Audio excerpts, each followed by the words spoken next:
Affairs. I am not Barry Bluestone, but I will introduce him. And welcome to, I think it was our 5th of the Open Classroom series. And this focus this semester, as you know, is policy advice to the governor. Because as you know, this year, Massachusetts, the Commonwealth of Massachusetts, will engage in that quadrennial exercise known as the governor's election. The outcome of which is, I think everybody's fair to say, to be determined by the voters of Massachusetts.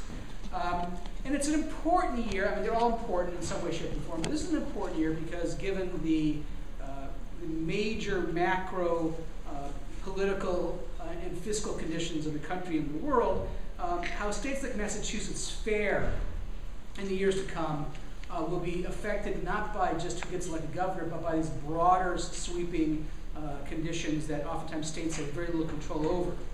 So whoever is governor come November 3rd will be confronting a landscape that poses tremendous challenges and, of course, as we like to say, tremendous opportunities to the right person. So what I thought we'd do this evening is I will go over briefly the schedule for the semester. As one of 3 co-teachers with my colleagues, Mike Dukakis and Barry Bluestone, I will go over the schedule for the semester. We'll then give it over to Professor Bluestone for his overview of the background, and Professor Dukakis will offer some comments. And then after the break, as our tradition, we'll open up for some discussion tonight. I promise you'll get a break and discussion at roughly around 7 o'clock. The usual, I think, housekeeping, just to get before we get started. For those of you who are, well, how many for you this is your first time? Okay, we have a lot of new people this year. Great. Wow. How many for you this is your 5th time? Anybody? All right. Yeah, right. Yeah, no, you don't count. I'm sorry. That's great. I mean, obviously, we welcome all of you new attendees. We welcome our friends, returning friends.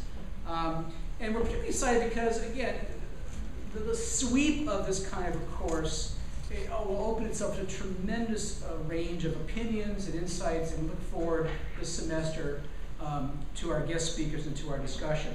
Now, let me give you a little explanation of what I'm doing also. I'm the one also leading the related course for the grad students who are actually taking this for academic credit. So they are sprinkled amongst you. Don't try to identify them. They're actually hiding in plain sight. And they will actually be doing work. So they need to actually pay special attention to what's going on and notes because they're going to be actually doing a number of policy briefs and a policy analysis at the end of the semester for whomever the new governor is. By the way, quickly a little bit about myself. I mean, some of you have seen me here over time, but I'm usually the guy sitting in the corner making faces at Barry. I'm a professor of public policy. My focus is, generally speaking, on environmental policy, regulatory policy in general. Not as much on state policy traditionally, although more recently I've gotten into state policy making on emerging technologies like nanotechnology, synthetic genetics, biotechnology. Because my perspective is, and the perspective of the work we do in my research team, is that state governments in particular confront a dilemma every day of balancing economic development with broader social welfare issues, public health, the environment. And indeed, the story of state government generally, as my colleagues will talk about more in depth, is this constant balancing act. More so, I would argue, than the federal government. The state government really is a place where there's this constant tension between economic development and other social needs. Within an arena of limited resources. States, even the best of times, have limited resources because states, last time I checked, can't print their own money. Alaska and Texas occasionally try, but states, generally speaking, are constrained. They have to balance budgets. They cannot print their own money. They cannot run deficits, at least structural deficits. So states really confront oftentimes unpalatable zero-sum kinds of outcomes. And from my colleagues in economics who explain it this way, zero-sum means I take from you to give to me. You lose, I win. Is that about right? Okay. Or it's give me your wallet, this is the stick-up. Political scientists like myself, we try to deal with the world of what we call positive-sum games, everybody wins. But state government doesn't oftentimes work that way. Usually works in Congress, but not state government. So what I thought I'd do today is start off by sort of introducing our themes and talking a little bit about our guest speakers, and then give it over to Professor Bluestone very quickly for his overview. You start with the big picture. You start with the fiscal condition facing Massachusetts and other states. So next week, we're very fortunate. We'll be blessed with the presence of Leslie Kerwin, who is from the Office of Executive, I forgot her former thing. She's currently... She was Secretary for Administration of Finance, right. And currently, and she's currently where again? Harvard. At Harvard, that's right. That's right, she's with the Harvard University now, but I remember her Administration of Finance. I have my notes here, but they were not up to date. And Leslie, of course, being one of the smartest people around in terms of the state's fiscal conditions. Michael Whitmer of the Massachusetts Taxpayers Foundation, a long, sober voice on the state's fiscal conditions, and joined also by, and this is a later edition, our own Alan Clayton Matthews here at Northeastern University's Policy School, one of the foremost experts on the state's economy and state fiscal conditions, and he's going to provide the broad overview next week on the state's fiscal condition. That'll lay the groundwork for the following discussions to come. And then we'll get very quickly into real controversies. In fact, we'll probably need metal detectors for this one. This will be the role of state, of the public sector unions. One of the biggest cost areas of state budgets, as we know, are salaries and pensions, healthcare. And one of the real issues that Massachusetts and other states face is the role of public sector unions, fire, police, teachers, and others. And our guest that night will be, in addition to Barry Bluestone, will be City Council President Michael Ross and Boston Teachers Union President Richard Stutton. And I promise you there'll be a bit of fireworks. It'll be a lot of fun. Barry will be in the middle, or hiding under a chair. I'm not quite sure that night. So, but that'll be a lot of fun because obviously everybody who has an opinion about teachers unions, firefighters unions, police unions, everybody has an opinion, especially the Boston Herald, about how this should all work or not work. Then the following week, because obviously one of the questions that facing the states is how do you control costs, how do you deliver services? And one of the major questions is the role, the cost of labor, the cost of the public sector employee. We'll follow it up the following week on the role of nonprofit sector in delivering services. Massachusetts, like most states, delivers a lot of services not through the public sector, but not through nonprofit sector. The state governments and federal governments write checks to nonprofit sector providers. So that evening we're going to have David Mignani, the president of the Massachusetts Nonprofit Network, former state senator, who will talk in overarching terms about the nonprofit sector and its role in delivering services in the state. And then Jean Dubois of the Dorchester Bay Economic Development Council, who give us sort of a ground level perspective on what it's like for a nonprofit organization in Massachusetts to deliver services and to try to promote economic development in Dorchester. And then the broader questions about the nonprofit sector as a vibrant sector in Massachusetts, but also a sector facing tremendous strains in terms of duplication of services, in terms of organizational capacity to deliver at an effective cost. And the real question, of course, we get into there is to what degree should these services be delivered by the nonprofit sector versus government or the private sector? So we're talking about those kinds of issues. And then we get into, in October, one of the, I think, fascinating questions from a political science or public administration perspective, the role of local government, regionalism and local government. And as I was telling my students earlier, if you've been in Massachusetts more than a few weeks, you learn a magic number, 351. And we know what the number represents? The numbers of cities and towns in Massachusetts, ranging from Boston all the way down. What's the smallest town in Massachusetts? Anybody know? Gosnell. What's that? Gosnell. Gosnell, that's right, on the Elizabeth Islands. That's right. Is there any people there yet? Yeah. And there's a fierce independence in cities and towns. And so the term regionalism is a dirty word oftentimes, and yet there's tremendous cost to this fragmentation of jurisdictions in Massachusetts, and fragmentation of delivery services. So we're going to have, for that evening, Jeff Beckwith of the Massachusetts Municipal Association, who his organization represents those cities and towns in their fierce independence and their occasional recognition of the need to cooperate and collaborate. And Kim Driscoll, relatively new mayor of Salem, Massachusetts. who discovered as being mayor, it's not always about delivering services, sometimes it's about whether your kids are getting pregnant in schools. I remember that whole kerfluffle. So Mayor Driscoll will be here to offer her perspective on being a mayor. Being a mayor. John accidentally hit the button. Sorry. Go ahead. I have a Mac, so I forget how these things work. Yeah. There, great, thanks. So Mayor Driscoll will come from Salem and talk about the struggles of a modest-sized city in Massachusetts as it tries to deal with delivering services within this broader rubric of every town on its own bottom and the whole dilemma of regionalism and how you deliver services. And then we're going to start getting into some really interesting policy areas. Education, training, and the workforce. And that will be an evening with Paul Harrington from the Center for Labor Market Studies here at Northeastern, one of the foremost experts on labor markets in Massachusetts.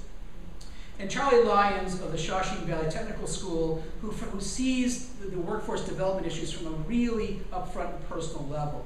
And the question of workforce development in Massachusetts is not a simple question of educating the next generation through colleges and universities. I've been hanging around the area, the Dukakis Center enough to know, for example, as Barry has talked about no doubt before, there's a chunk of our workforce that does manufacturing. And it's not quite clear how we're going to provide for that next generation of manufacturing employees, people who actually make things. And it's an aging workforce. How do we deliver a workforce for new technologies, biotech, genetics, and those other areas? So how do we train the next workforce for the future is an area of concern for state governments generally. Because after all, you can have economic development as a goal, but if you don't provide the workers, you train workers for your area, employers will go somewhere else. If they can't get the workers they need, they will go somewhere else. And how you provide the right workforce for the right sectors is not an easy question to figure out. Promoting economic development in the innovation economy.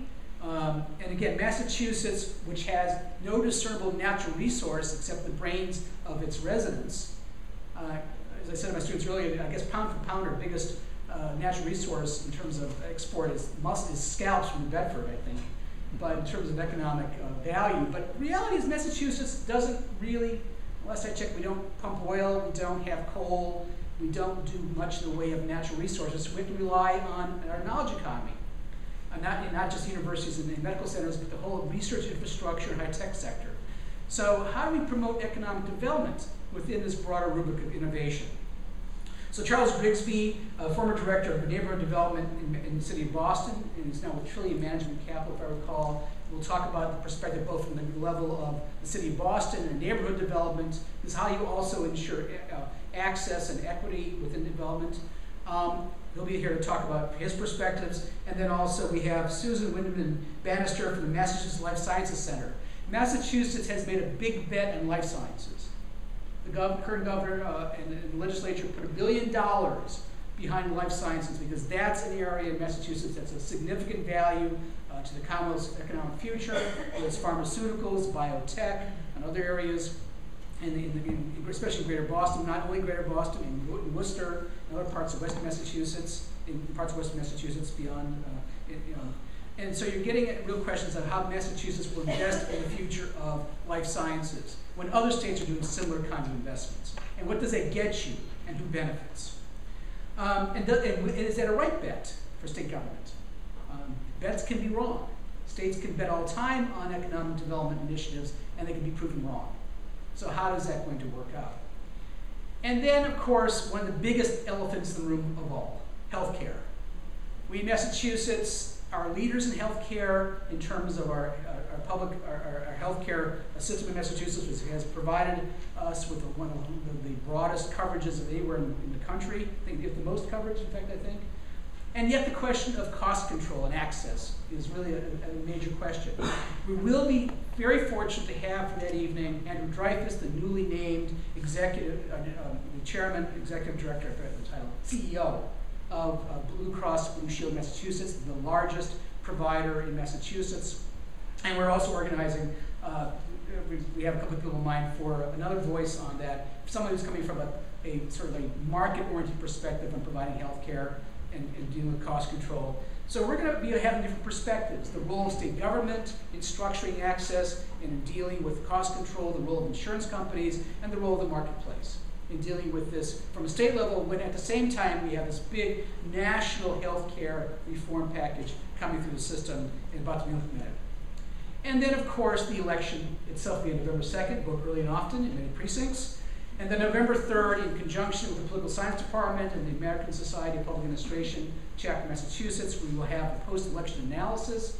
And right now we have Larry DeCare, former city councilor and all-around expert on all things local government. Paul Watanabe from UMass Boston. We'll probably also Bill Mayer from our own Political Science Department here in Northeastern. Mike Dukakis, of course, who have some views on politics in Massachusetts, and other guests as well. And then we'll get into a series of really more finely grained areas. Housing. The question of housing. This course was a couple of years ago when we did the policy advice to the president. It was a different kind of discussion. How do we provide affordable housing? Now the discussion may be, how do you keep housing from collapsing the sector while still providing housing for your workforce? So we have Chip Case from Wellesley and Elise Cherry from the Boston Community Capital to talk about housing, two of the foremost experts in housing, in addition to Barry, who will be here with the housing report card about that time, if I recall. And then, of course, after Thanksgiving, we'll get into, after the generational legacy, Joan Fitzgerald from our own public policy school, who thinks about sustainability, and other guests. Because one of the major challenges for government is not only provide for the current residents, current citizens, but for the future. How do we set aside for the future? How do we ensure future residents of this Commonwealth can benefit from clean air, clean water, vibrant landscapes, all the things we take for granted here in Massachusetts? Then after Thanksgiving holiday, we'll get into transportation and infrastructure. Stephanie Pollack, one of the great experts on transportation in the area, our own policy school, and other guests. We're looking at probably Dan Grabowska's former MBTA chair will be here, or at least we're pretty sure he will be. And talking about how do we, in fact, deal with infrastructure problems. One of the big issues in Massachusetts, of course, is rebuilding our bridges and highways. Always seems to be a construction project going on, but that's a good thing sometimes. But how do we deal with an aging infrastructure? How have we dealt with infrastructure? We all think about the big dig and other things. Successful projects in one dimension, but oftentimes defined by the people as failures, and yet in many respects they're very successful. But how we deal with infrastructure questions. And then finally, perspectives from the governor-elect. Our plan right now is to have the governor-elect here on December 8th. We're hopeful of that, to provide a final sort of set of insights about the governor-elect's and priorities. So that's a lot of stuff we're going to cover in the next 15 weeks. Broad, sweeping, provocative, a lot of great speakers. We look forward to having you here every week. And I think right now I'll hand over to Barry Bluestone to provide an overarching perspective. Thanks a lot.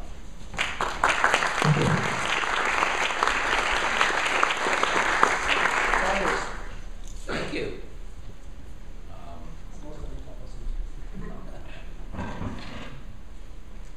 Let's put this up on the screen. Is that up there? Yes. Good. Hi. Well, welcome back for another open classroom season. I'm really looking forward to this one, particularly having the wonderful chance to work with Chris and, of course, our dear friend, Professor Dukakis. I'm going to go through a lot of slides real quickly. We'll bring them back during the semester. They'll also be on the website for those who follow our website, so you can look at them at your own pace. But what we thought would be very useful tonight was to kind of set the economic and demographic context of what the governor has to deal with. And I've pulled together a tremendous amount of information on the national economy at first, and then the state economy, and then various issues that are tied in with the economy. And I'm going to go through them fairly quickly and give you an idea of what we're looking at. What you see in this very first chart is the change in inflation-adjusted gross domestic product. This is our measure of the total output of the United States. Beginning in 2004, so we're looking at the growth rate in each year, and you'll see what happened from 2004 through the fourth quarter of 2008. Essentially, the economy was growing at a very rapid rate, about 3.6% in 2004, and all through the second Bush administration, George W. Bush, you saw the growth rate fall until the first quarter of 2008, when it actually went negative for a quarter. snapped back, but at a very weak rate. This no doubt contributed to the ability of the Democrats to take more seats in the House and for the election of Barack Obama in November of '08. And then we saw, even before Obama takes office in January, we go into the deepest tailspin that we've seen since the Great Depression. We begin to see some recovery by the first quarter of 2009, January, February, March of 2009. So you see this kind of classic, what we call business cycle. And in fact, by the second quarter, we're almost out of the woods in terms of negative growth. By the third quarter, we're actually growing again for the first time since the second quarter of '08, and growing really at about the same rate as 3 years before in 2007. And then in the fourth quarter of last year, that's October, November, December last year, so just about a year ago, we started to really celebrate because our GDP hit an extraordinary 5% growth in that fourth quarter annualized rate. Now, to give you some idea of how powerful that is, that's almost as fast as the economy was growing during World War II. It is faster than the average growth during the 1960s when we had an absolute boom economy. And many of us, including myself, thought this is good news, the stimulus is working, the economy's coming back, and soon we will begin to see unemployment fall and good times will be here again. Happy times are here again. Unfortunately, the second quarter brought us a little bit back down to earth, still a very solid performance at 3.7%. And then in the second quarter of this year, that just ended in June, we fell to 1.6%, which is well below what we need to keep unemployment from rising. And now we have a lot of concern that, in fact, while the stimulus helped for a short period of time, it has not been strong enough, or something isn't out there that has gotten us to a point where we can see a really growing, stable economy. For me, this is a very troubling sign. And many economists who do forecasts are now suggesting that for the third quarter, which will end at the end of this month, so we'll get some numbers originally at the end of October, that number could be down well below 2%, maybe below 1%.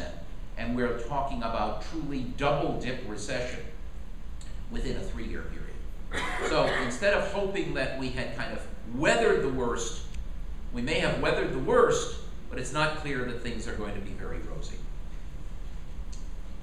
If you were to look at what contributed to this very sharp recession that began in December of 2007, at least officially, the factor that completely fell apart was housing. Residential investment in construction and new homes and renovation plummeted by 33%. Much more so than non-residential investment, that's new plant and equipment. Much more so than personal consumption of all other items.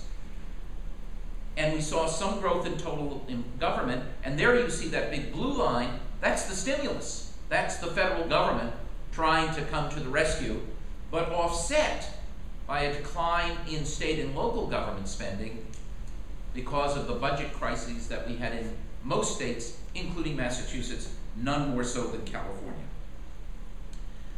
Well, if you look at just that residential collapse, you'll see it in terms of the number of new housing units started each year, and you'll see by 2005 we were producing about 2 million new homes in that year, up from about 1,500 in 2000. That was a good year.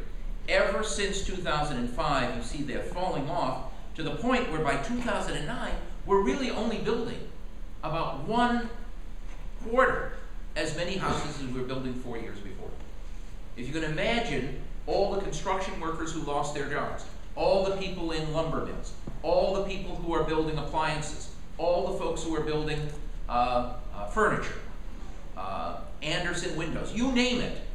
This began the collapse, and it was tied in with the financial collapse and this housing market. And if someone were to ask me, why is this recession different from all others? My answer would be, we've never seen a housing collapse like that, possibly even during the Great Depression. We also had something that was very interesting. That is, when the economy started coming back, look at the right-hand side of this graph, productivity soared in America. This is normally very good news. Productivity was growing at 8% a year. 2% productivity is considered really darn good. We were growing productivity at 4 times that rate. Well, what is productivity? Productivity is simply output per worker. How much output in dollars do we get from a worker for 1 hour of work, right? Well, productivity soars. Now, does anybody have an idea of why that might be good news? Anyone? More efficiency.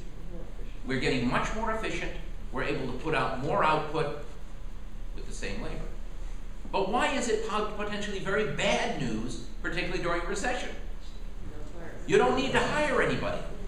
And in fact, what happened is that corporations were able to produce more output. We saw 5% growth in output, but we had an 8.4% growth in productivity, which meant that they could even lay off people at the same time that they were producing at all-time record rates. And so unemployment remained very high. This is the monthly change in unemployment beginning in January 08. You'll see that we got to the point where we were, by January 09, 800,000 people a month were losing their jobs.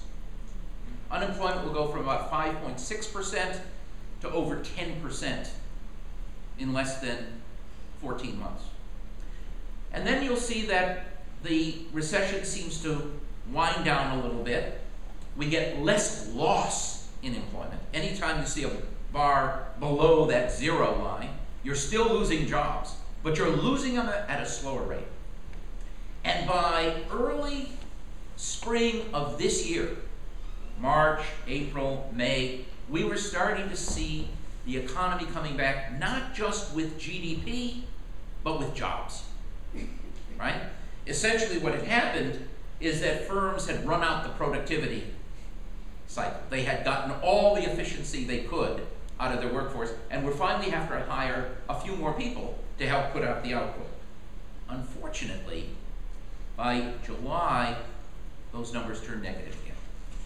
And so again, we have another indication that what we hoped would be an almost period of renewed growth is stalled, possibly at best.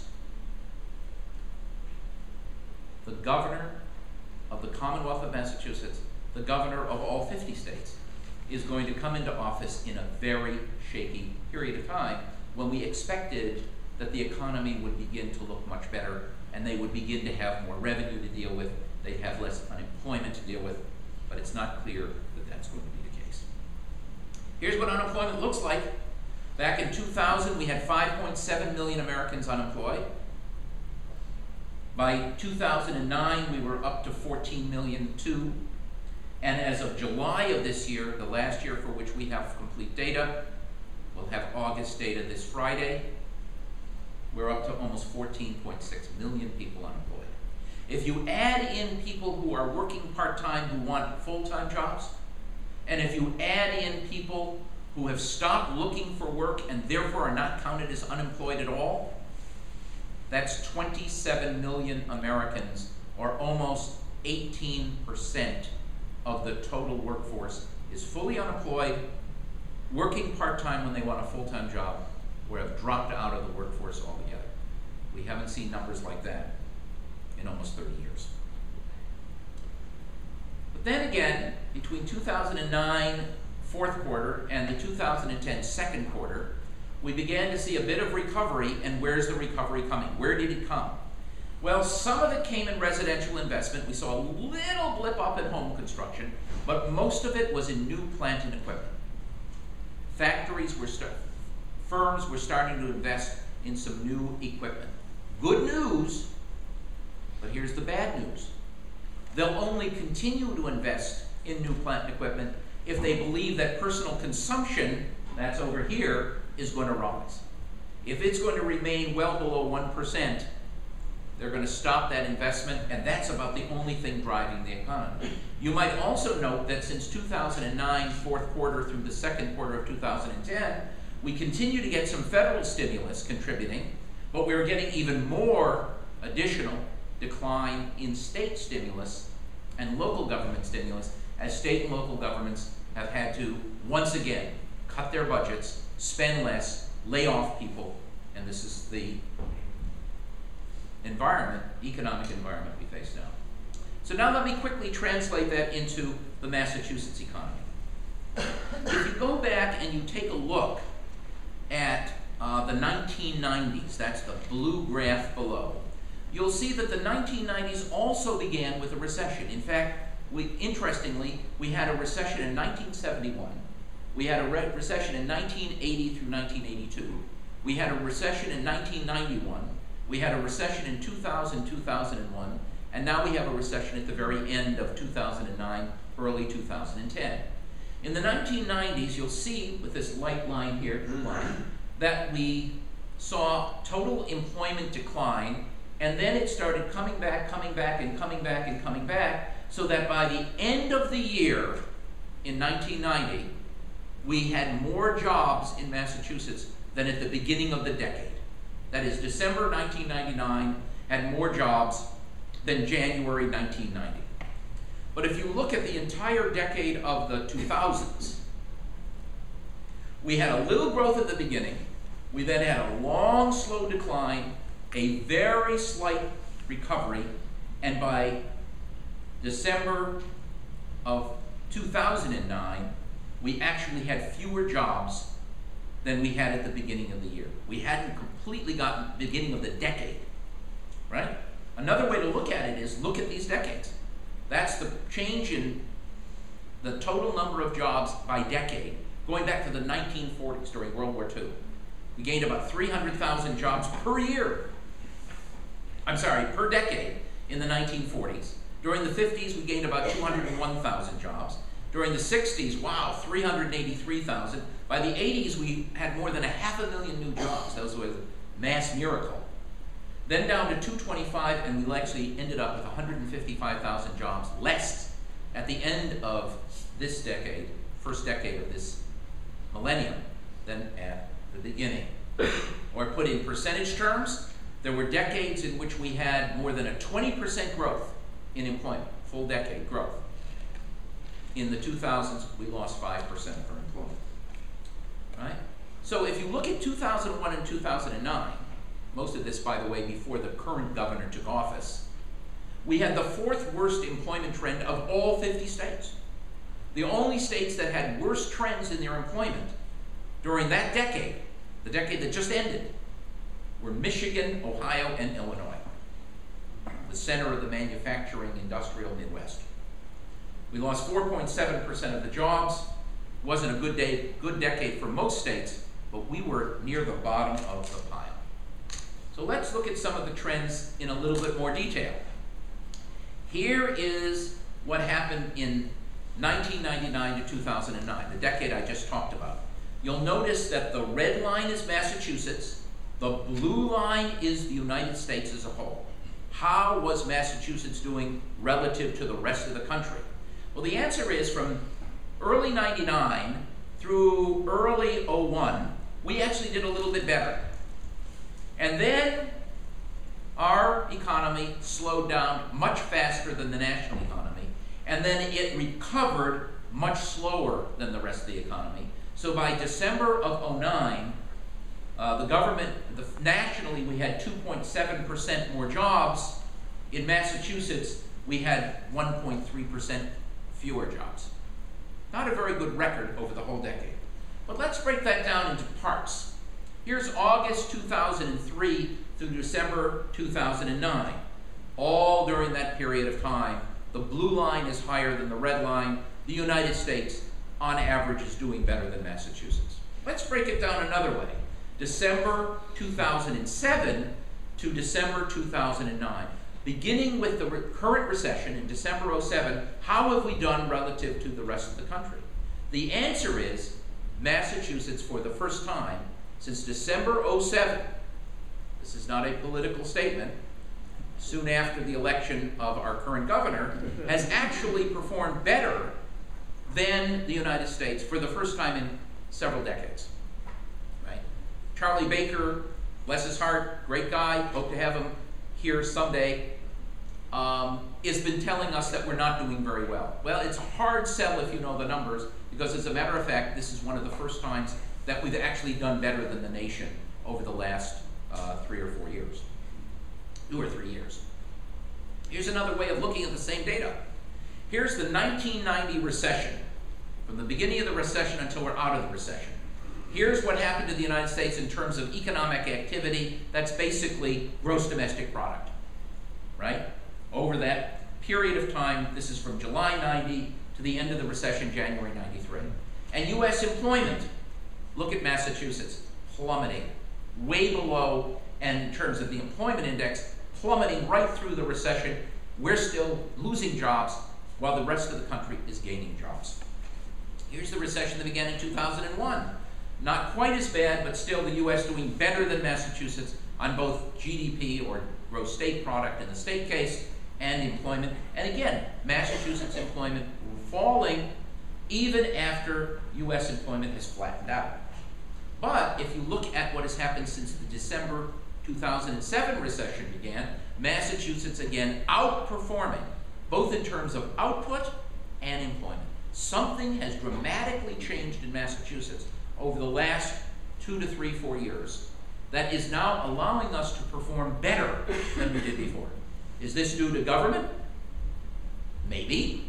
It's probably due to a lot of factors having to do with the kinds of industries we have here, kinds of educated workforce we have here, but something is in fact going right in Massachusetts relative to the rest of the country. We still have a 9% unemployment rate. That's terrible. That's awful. But relative to the rest of the country, for the first time in decades, we're actually doing better than most everybody else. Okay? If you want to look at employment, you'll see the roller coaster here. Between January of 2000 and February 2001, employment increased, and then we had a steep decline from February 01 to December 03. We lost over almost 206,000 jobs. We then had a mild recovery from 03 through 08 of 125,000 jobs over 5 years.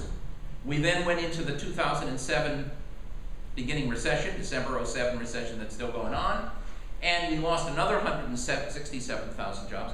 But just since January of this year, we've picked up over 60,000 jobs. Another way to put it, really quite stunning statistic, is the United States, in Massachusetts, represents 2.4% of all the jobs in the United States. 2.4% of the total employment in the United States is in Massachusetts. But since January of this year, 9.4% of the additional jobs have been in Massachusetts. So it's a ratio of almost 4 to 1. That's a pretty impressive record. The question is, can we keep it up?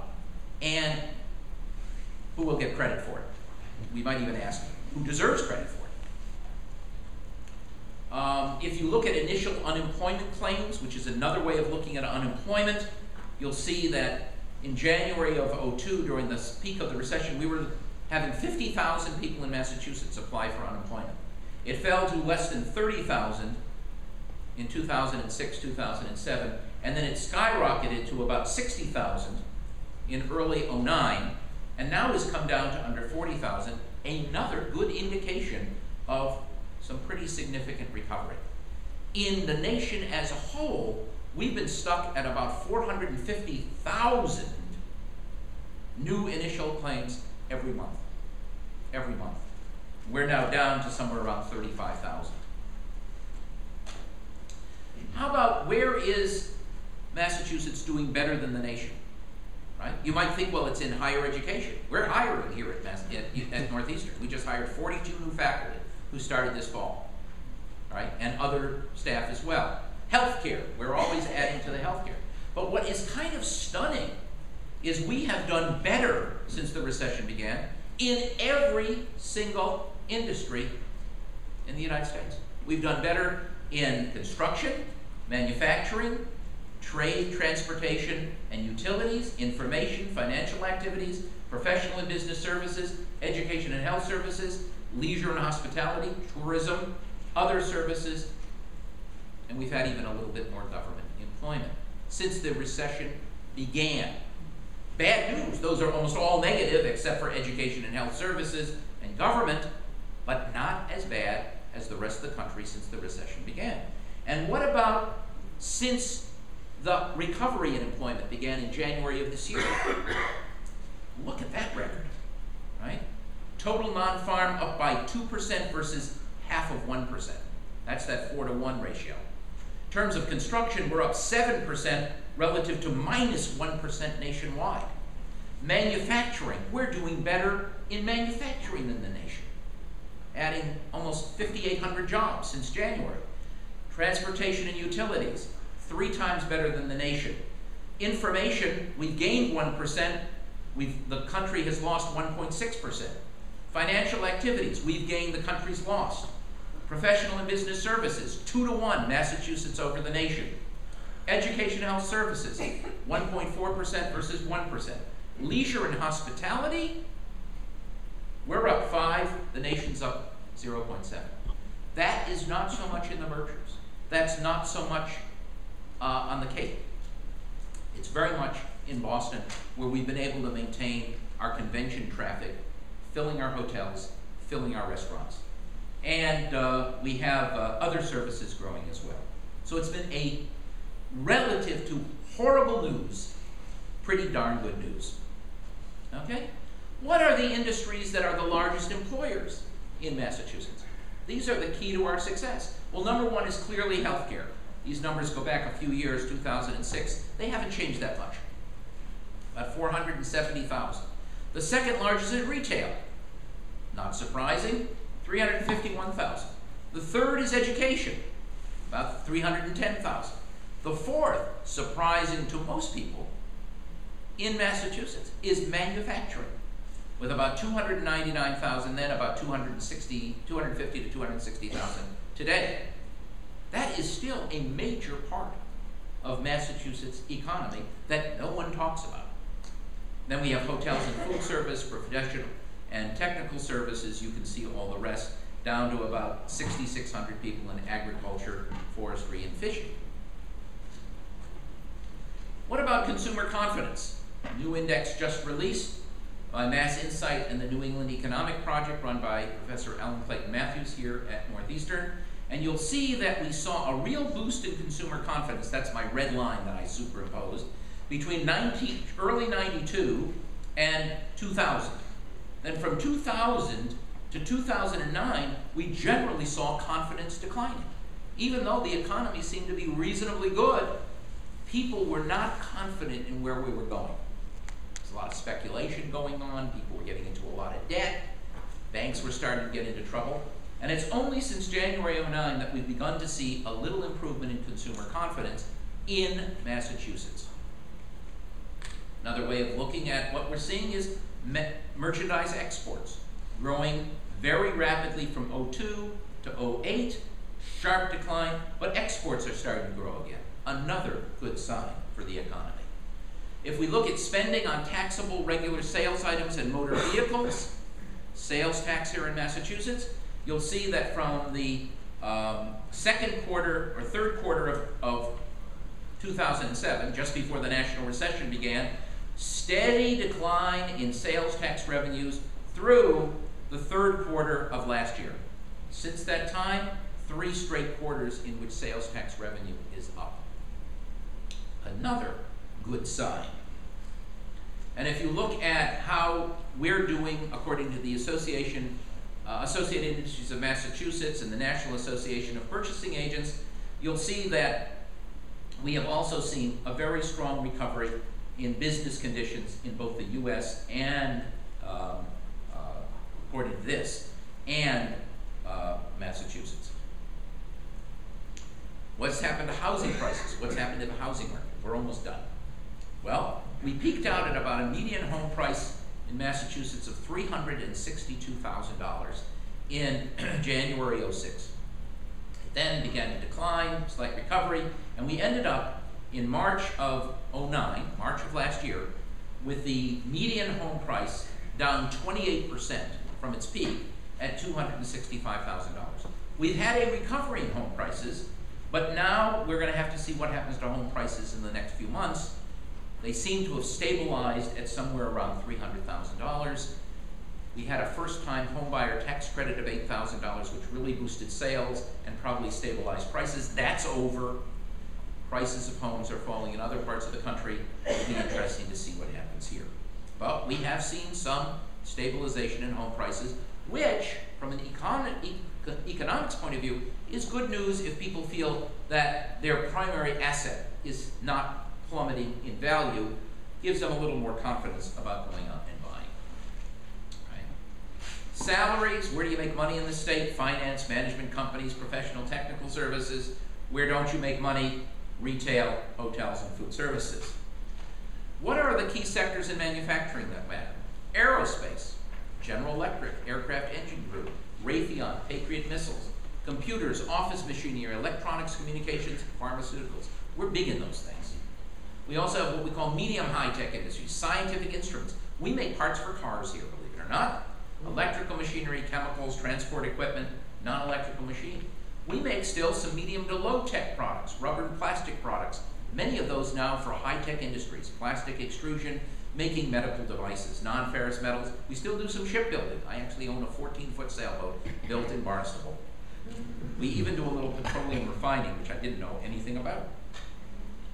And we still do some paper printing, textiles, food, beverages, polar sodas, ice cream, so forth, right?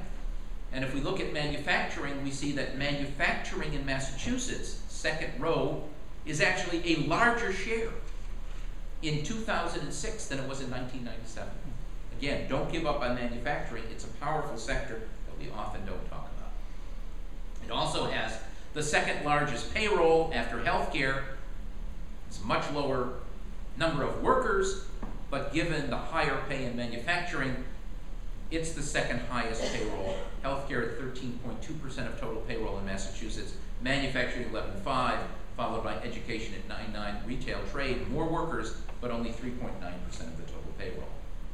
We have an aging workforce, which is a concern. How are we going to replace a workforce that's aging quickly?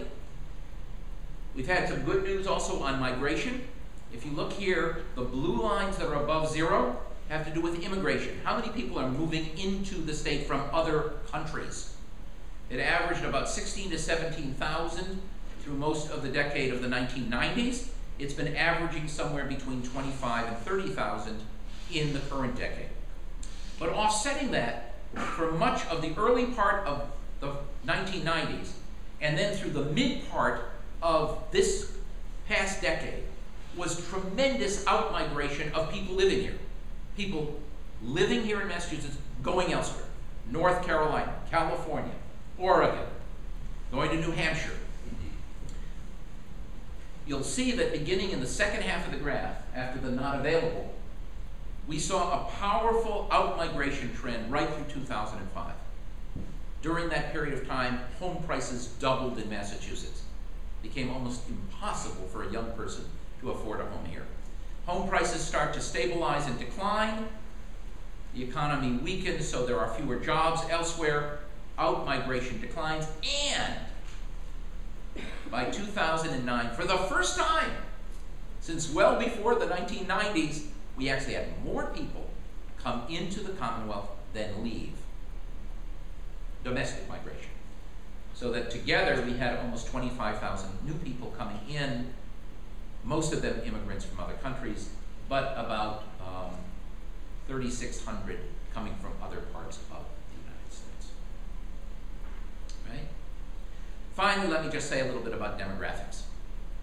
Nationwide, between 2007 and 2020, the Census Bureau suggests that our national population will grow by 14.8%. Well, 14.8% more people. Births greater than deaths, plus net immigration. Okay?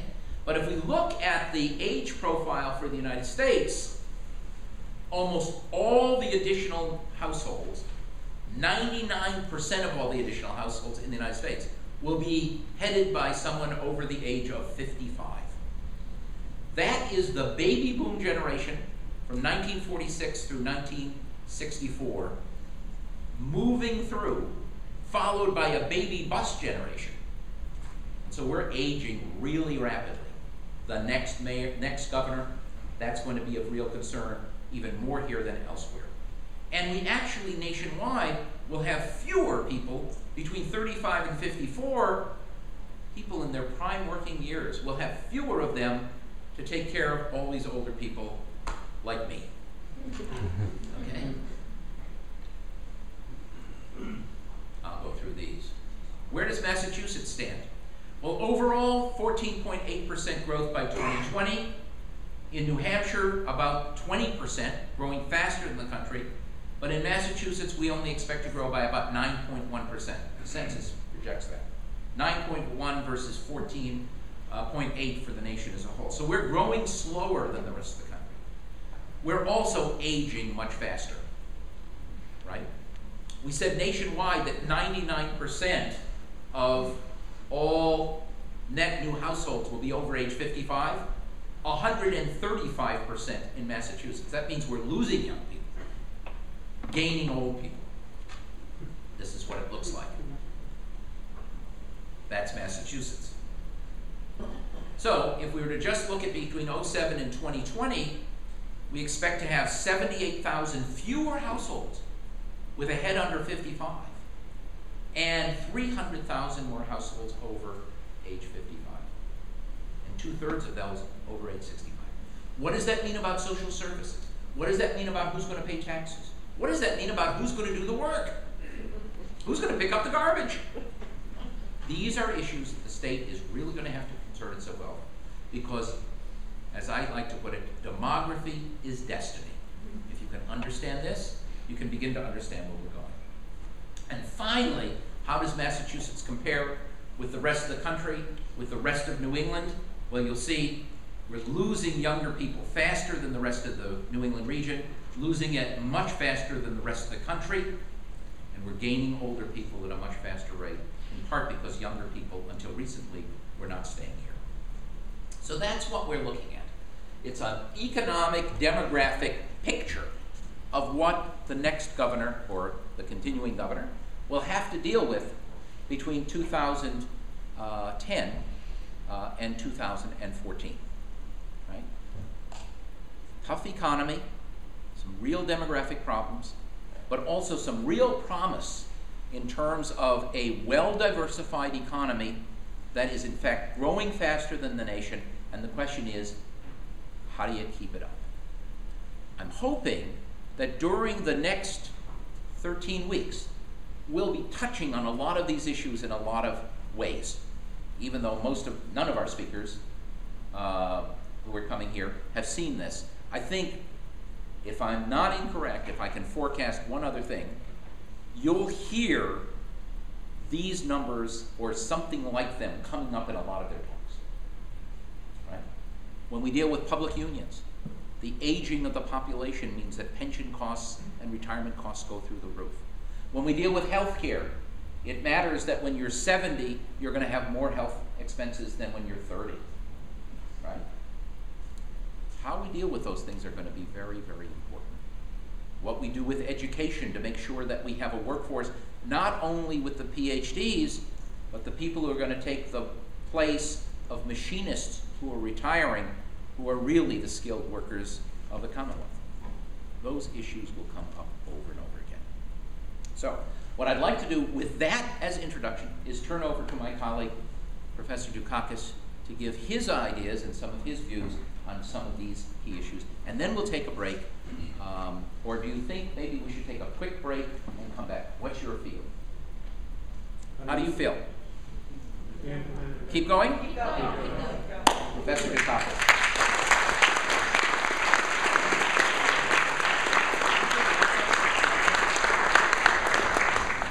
Are we amplified or not here? Just through that. Okay. Can you hear me in the back? Yes? If I fade a little bit, let me know. Well, you've just seen a terrific presentation, which I don't think I've seen anywhere until tonight. Very terrific piece of work. And I guess in the context of the next couple of months of campaigning, and then the election of a governor, either the incumbent governor or new governor, and what happens afterwards. One of the things that we've got to be thinking about is what are the implications of all of this, first in a political sense, and then secondly in a policy sense going forward. A few random thoughts from somebody who occupied that office for 12 years. First, recessions for governors are hell. And I went through 3 of them. Because it's not your fault. These are national, if not international, recessions.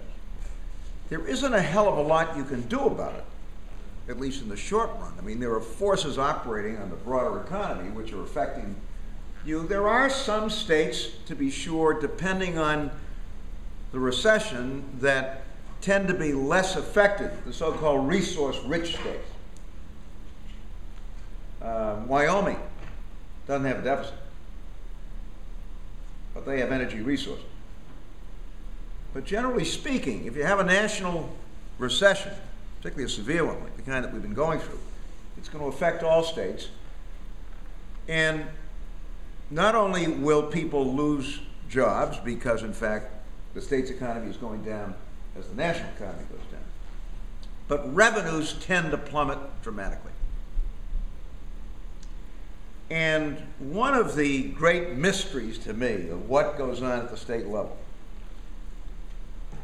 is that even though we go through this cycle of prosperity and then recessions on what barrier?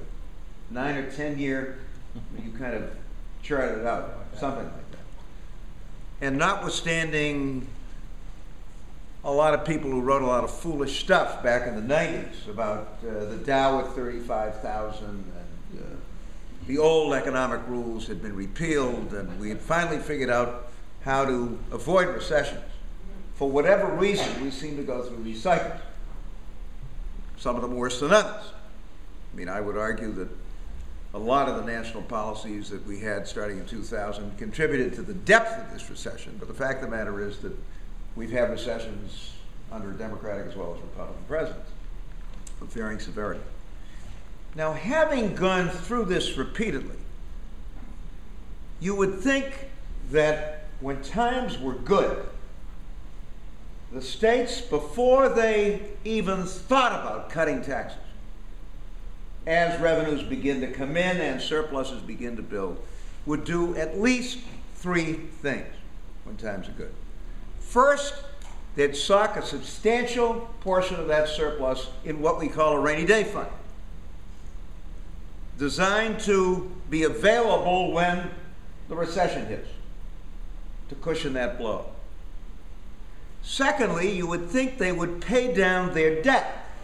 And all states, all governments have debt, so that when the next recession came along, they'd have what we call debt capacity. That is, they could go out and borrow legitimately and invest in job-creating infrastructure to cushion, at least to some extent, the blow of the recession. And by the way, the best time to invest in infrastructure is in the middle of a recession, right? You've got lots of unemployed construction workers, and you have very hungry contractors. There's a reason, folks, that the harbor cleanup, which was budgeted at around $6 billion, came in on time and 25% under budget. Because the folks who were running the Massachusetts Water Resources Authority back in that 89 to 91 period, editorial comment, they were my guys, had the good sense to get those contracts out during the recession. And they were getting bids from contractors 25 to 30% below estimates.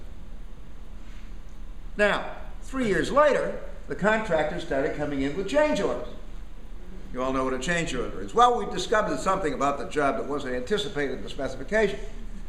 Doug McDonald, who was running the MWA at the time, just kind of laughed at these guys. In fact, he was actually recruited by the state of Washington to go back to his native state. He had been here for 25 years and become the Secretary of Transportation. He had aging parents and decided he'd go back.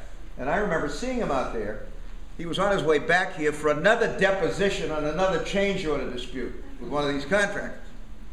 But to his credit, the credit of the other folks running the MWRA, they didn't play that game.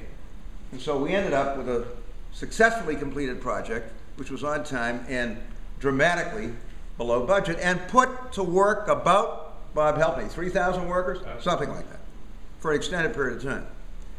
For whatever reason, there's no sense in getting into it unless you want to. That didn't happen with a big dig.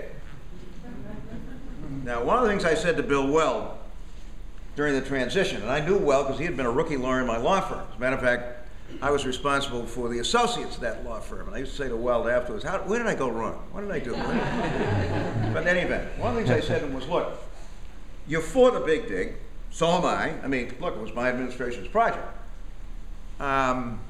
This is a tough job, Bill. Do yourself a favor and ask Salvucci to stay on just to run the big dig. Well, he decided not to do that, and we all know what happened.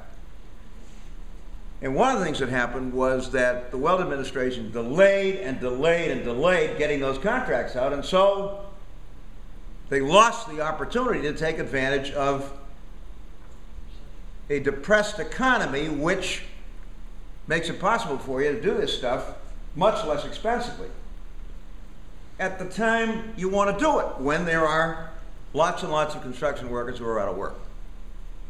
So, put plenty of money in the rainy day fund as those surpluses start coming in.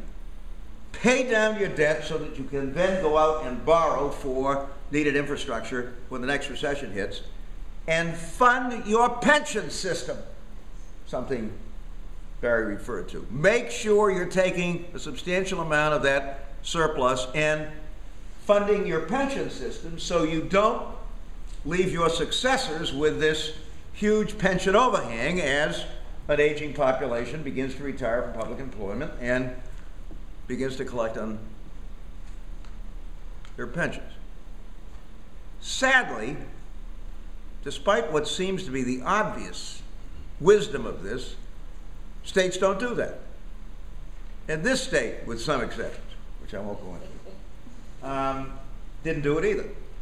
And so, as we came out of the recession of '89 to '91, and you remember then had a period of remarkable prosperity. By the way, Clinton was the president at the time. Was it all his responsibility? Well, some of it may have been, but it's interesting to note, given what is now an emerging national debate that we're going to have over tax cuts, and particularly tax cuts for whom, Bill Clinton raised taxes on the wealthy.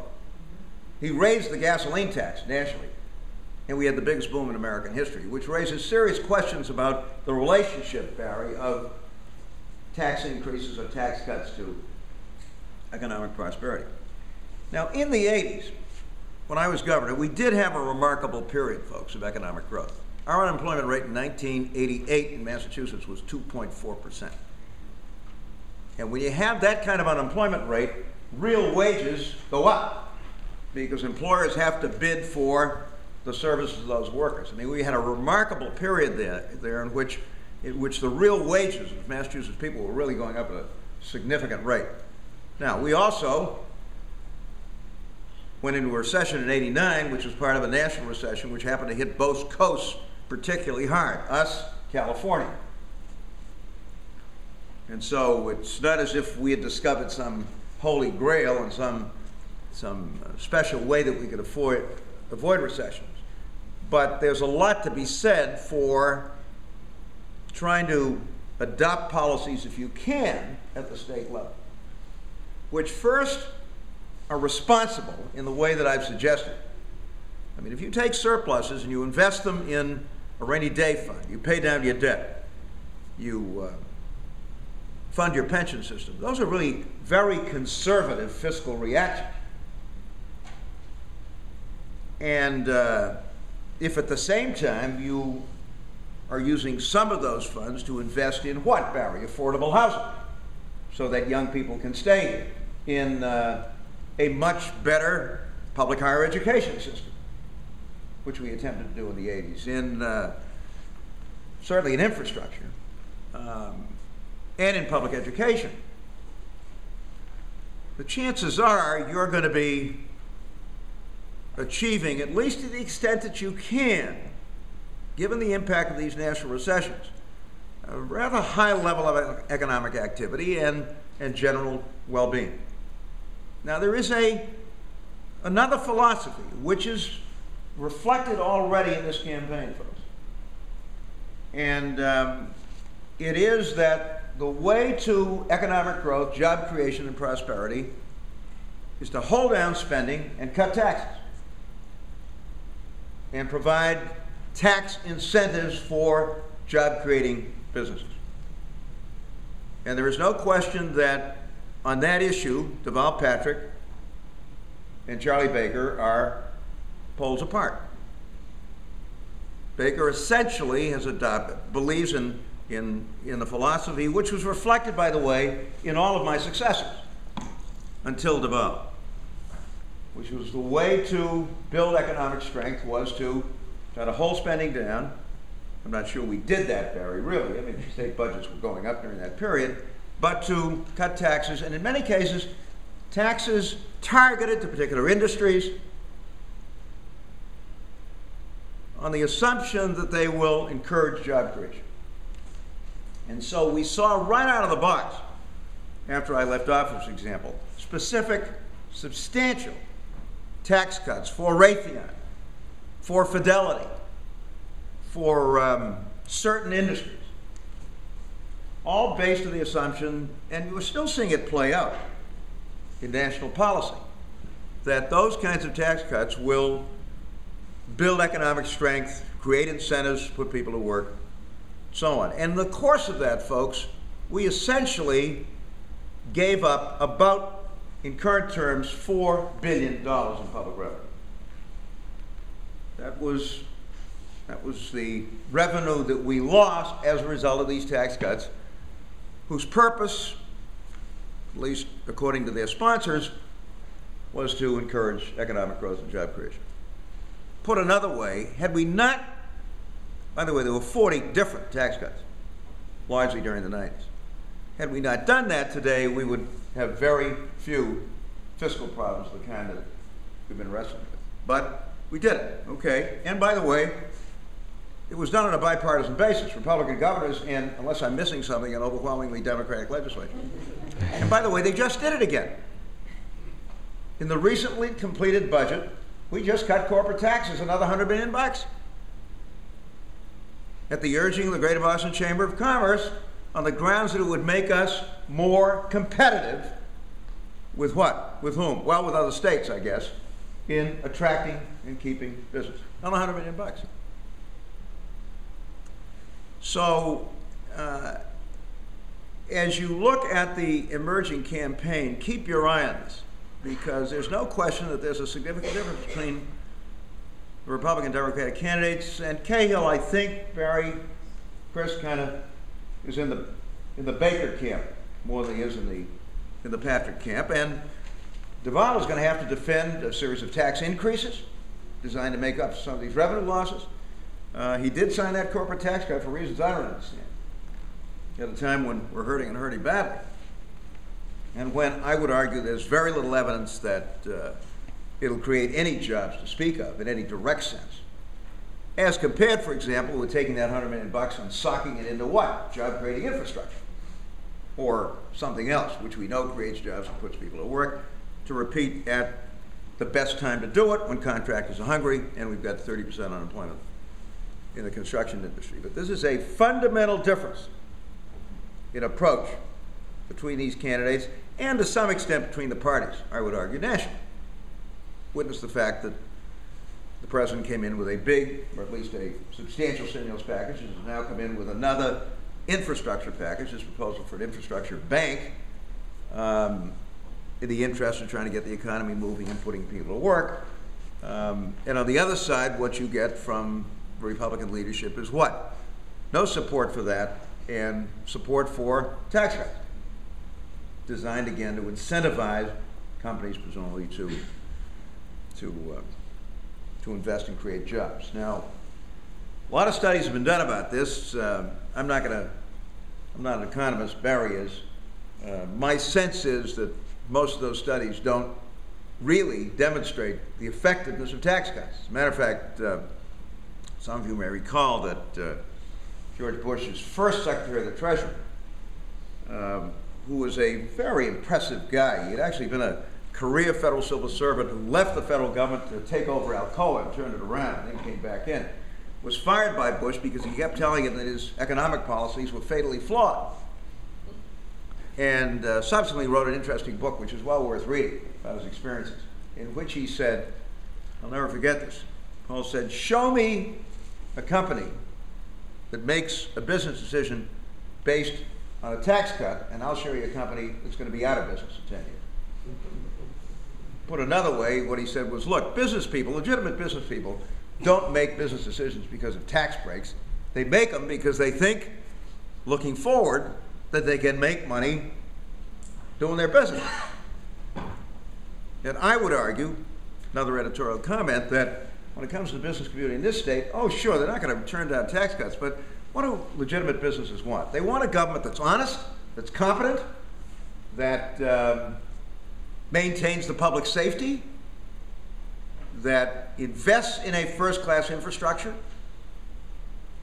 transportation, environment, and so on, that provides the resources and the leadership for an excellent public education system and a quality of life which folks who run businesses and make those kinds of decisions can enjoy and appreciate, and a place where they want to bring up their families.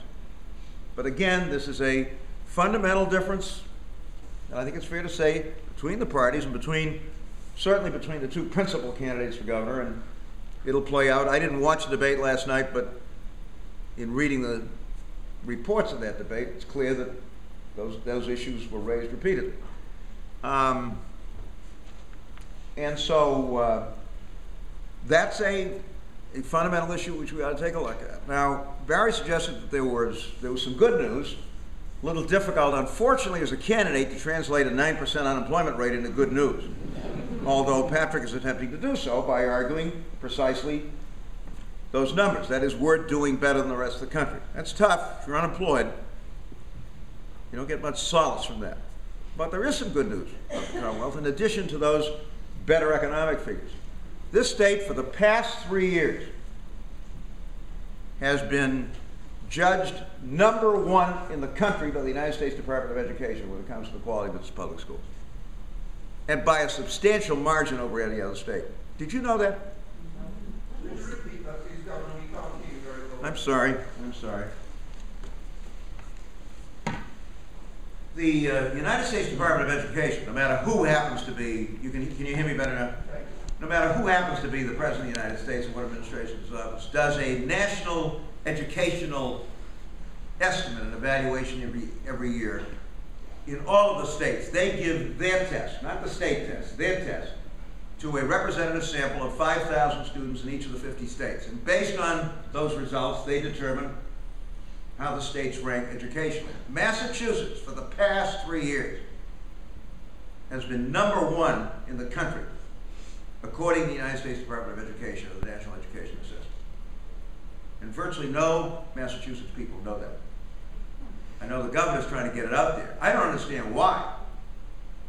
I mean, we're asking all of you as taxpayers to pay billions for public education in the state. The least we can say is thank you. And by the way, maybe we ought to say thanks to the teachers and the principals and the parents and a few other folks who have some influence over this.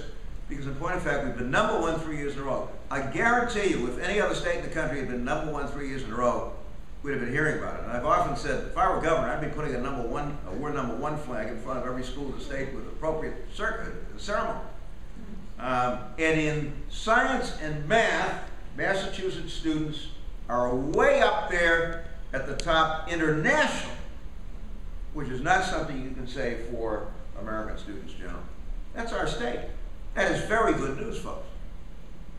Now, I don't think we've done as well as we should have done by our public higher education system, which increasingly will be the place that most Massachusetts kids go.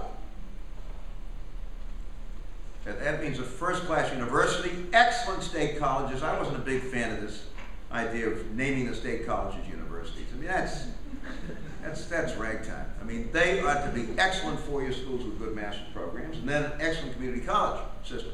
which has, as all of you know, great strengths and great possibilities in a variety of ways. First, by being an entry point for a lot of kids who go on to complete 4 years of higher education, and secondly, being a place where a lot of folks come back to get new skills and new education and so on and so forth. So that is very good news. From an environmental standpoint, I think the state today is doing a lot better than it was. Even when I was governor, and we spent a lot of time in the environment, expanded the park system and so on and so forth. And I think we have a lot to feel good about when it comes to the quality of our environment. As all of you know, I'm a bit of a fanatic when it comes to rail and public transportation, but with all of its occasional problems, we're blessed with the best public transportation system in the country.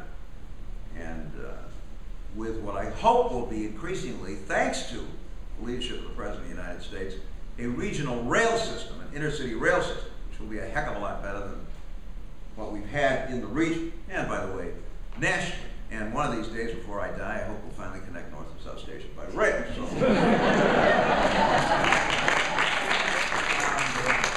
So there's a good deal to feel good about, it seems to me, at this point. Whether or not the incumbent governor can translate that into political success is something we will only discover on the first Tuesday in November. Kitty and I have a very dear friend. In fact, he was her press secretary during the late lamented 1988 presidential campaign. And his name is Paul Costello. He's now the Vice President of Communications at Stanford Medical School. And after DeVal started out, you know, with the interior decoration and all that kind of stuff, Paul Costello told us, we were out visiting with him once in California. He said he was going to sit down one of these days and write a book, just a little 10 or 12 page book, on what not to do when you assume elected office. Don't change the drapes, don't change the carpets. If you want to paint the place, that's okay. And don't let them sell you on a Cadillac or but look, let's face it, folks, you learn on the job. I learned on the job. In fact, I didn't learn fast enough, I got thrown out of there the first time. I had to fight my way back 4 years later. And I think my sense is that the governor has been doing better, particularly these last several months. On the other hand, when you look at the poll numbers, they don't reflect dramatic gains on his part. And when you look at those poll numbers, you're looking at an electorate which includes a very high percentage of people who haven't made up their minds. So it'll be interesting to see how this plays out. Now, one other reflection on this, and then I'll bite down and we'll have to take a break and then open things up. The best part of these evenings anyway. When it comes to state economic policy, in addition to all of the things that we've discussed that Barry described so brilliantly, one of the things, in my view, that you want to do in a state like this is take a good look at where you want to encourage growth and where you don't want to encourage growth. Now, for better or for worse, when I was governor, our view was that it was the older urban communities that needed the growth. We didn't need sprawl, we didn't need more of this spread city stuff. And so our economic policies were designed to focus on bringing back the Lowells, the Bedfords, the Worcesters, the Springfields. We had some significant success. And there are ways to achieve that. We can talk about that during the Q&A period. Curiously enough, the only other governor who succeeded me who really seemed to focus on that was Mitt Romney. Largely because he had a guy managing his growth policy who strongly believed it and who I think persuaded him that it made sense. Unfortunately, they didn't execute it very well. So we didn't see a lot of that. But at least this notion of smart growth that Romney talked about, I think made a lot of sense and provides a conceptual framework within which future governors or governors being reelected can move going forward. Needless to say, that does not include spending $9 million on a pedestrian overpass at a shopping center in Foxborough, for example. I mean, that's not smart growth. That has nothing to do with bringing older urban communities back and making them your new growth centers, in effect. And not only that, but again, not to be too obsessive on the subject of rail and transit, but if you invest your transportation dollars in rail, folks, connecting older cities, that tends to strongly encourage growth in those older cities and to dampen the enthusiasm for sprawl and uncontrolled growth out in the burbs. So it's not enough just to have general economic policies. One of the questions you want to ask these candidates is, what's your growth policy?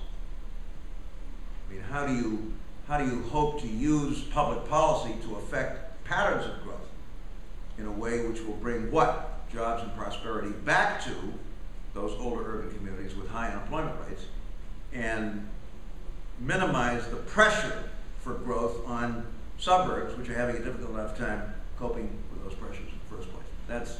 That's another aspect of economic policy. Go into one final thing. I just want to repeat what I said a few minutes ago, and that is state housing policy is very important. I mean, the exodus of all these young people had a great deal to do, I think, without question, with these ballooning housing costs. And you can't build affordable housing, folks, whether you like it or not, without some degree of public subsidy. Now, what it is, under what circumstances, it can take many different forms. It involves just government putting land into it. It doesn't necessarily mean cash subsidies. But you can't build affordable housing for younger people if you want to bring them here and keep them here without some degree of public involvement like that. We did have a governor, not a bad guy actually, Paul Cellucci, who once said rather famously, well, the market created the problem and the market will solve it. Sorry, the market will not solve the problem of affordable housing. That just won't work.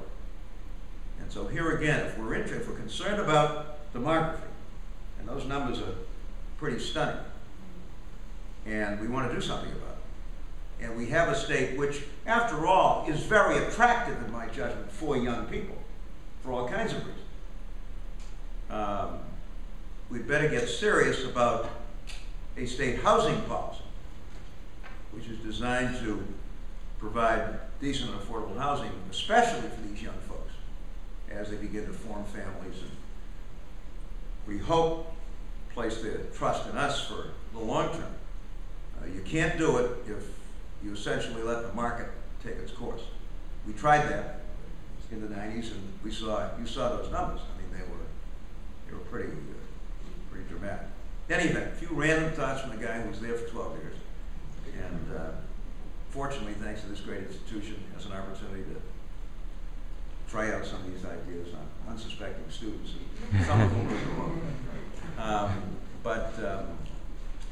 this is going to be a very interesting 2 months. And it does, to repeat and conclude, reflect the fundamental difference in policy